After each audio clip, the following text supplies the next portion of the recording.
சென்னையில் பள்ளி மாணவிகள் பாலியல் தொழிலில் ஈடுபடுத்தப்பட்ட சம்பவத்தில் அவர்களை விமானத்தில் வெளி மாநிலங்களுக்கு அழைத்து சென்றவர்கள் குறித்து காவல்துறையினர் விசாரணையை தீவிரப்படுத்தியுள்ளனர்.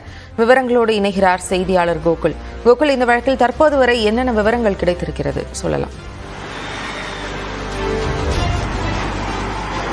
சென்னையில பள்ளியில் படிக்கக்கூடிய சிறுமிகளை பாலியல் தொழிலில் பயன்படுத்தியதாக ஒரு 7 பேரை போக்சோ சட்டத்தின் கீழ் கைது செய்து போலீசார் சிறையில் அடைச்சிருக்காங்க. இந்த வழக்கில் தொடர்ச்சியாக விசாரணையை தீவிரப்படுத்தப்பட்டிருக்கிறது. குறிப்பாக இதில் முக்கிய புரோக்கராக செயல்பட்ட நதியா என்ற பெண்ணை காவலில் எடுத்து விசாரிப்பதற்கு காவல்துறை முடிவு செஞ்சிருக்காங்க.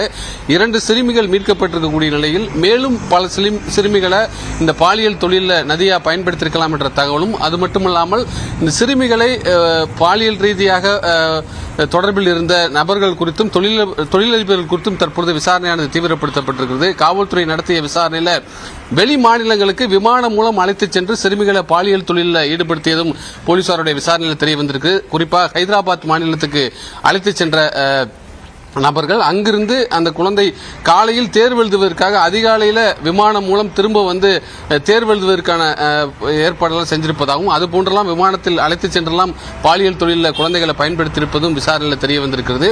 ஏறக்குறைய பலர் இந்த குழந்தைகளை வந்து பாலியல் ரீதியாக உடல் ரீதியாக உறவு வைத்திருந்ததாகவும், அவர்கள் மீது அடுத்த கட்டமாக விசாரணை தீவிரப்படுத்தப்பட்டு அந்த பட்டியலில் எடுத்து காவல்துறை விசாரணையை தொடர்ந்து விசாரணை மேற்கொண்டு வர்றாங்க. அது மட்டுமல்லாமல் புரோக்கராக செயல்பட்டவர்கள் 25,000 ரூபாய் பணத்தை பெற்றுக்கொண்டு இந்த குழந்தைகளுக்கு 1000 முதல் 2000 ரூபாய் மட்டுமே வழங்கியிருப்பதாகவும் காவல்துறையுடைய விசாரணையில் தெரிய வந்திருக்கிறது.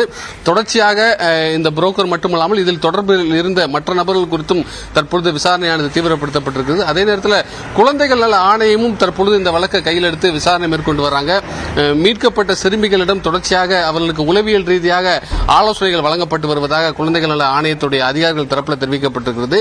மருத்துவ உதவிகள் செய்யப்பட்டிருப்பதாகவும், அது மட்டுமல்லாமல் தொடர்ச்சியாக அந்த குழந்தைகள் மீண்டும் கல்வி பயில கல்வியை தொடர அடுத்த கட்ட நடவடிக்கைகள் மேற்கொள்ளப்பட்டு வருவதாகவும், பாதுகாப்பாக தற்பொழுது குழந்தைகள் காப்பகத்தில் இருப்பதாகவும், அந்த குழந்தைகளுக்கு தேவையான மருத்துவ உதவிகள், உளவியல் ரீதியான ஆலோசனைகள், அடுத்து கல்வி தொடர்வதற்கான அடுத்த கட்ட நடவடிக்கைகளில் குழந்தைகள் நல ஆணையம் அதற்கான பணிகளை தொடர்ந்திருப்பதாகவும், இந்த வழக்கில் தொடர்புடைய மற்ற நபர்கள் குறித்தும் குழந்தைகள் நல ஆணையமும் விசாரணை மேற்கொண்டு வருவதாக அதிகாரிகள் தரப்பில் தெரிவிக்கப்பட்டது. காவல்துறையும் குழந்தைகள் நல ஆணையமும் இந்த வழக்கை தீவிரமாக விசாரணையை தற்பொழுது தீவிரப்படுத்தியிருக்காங்க. ஜெனிஃபர், விவரங்களை வழங்கியதற்கு நன்றி கோகுல்.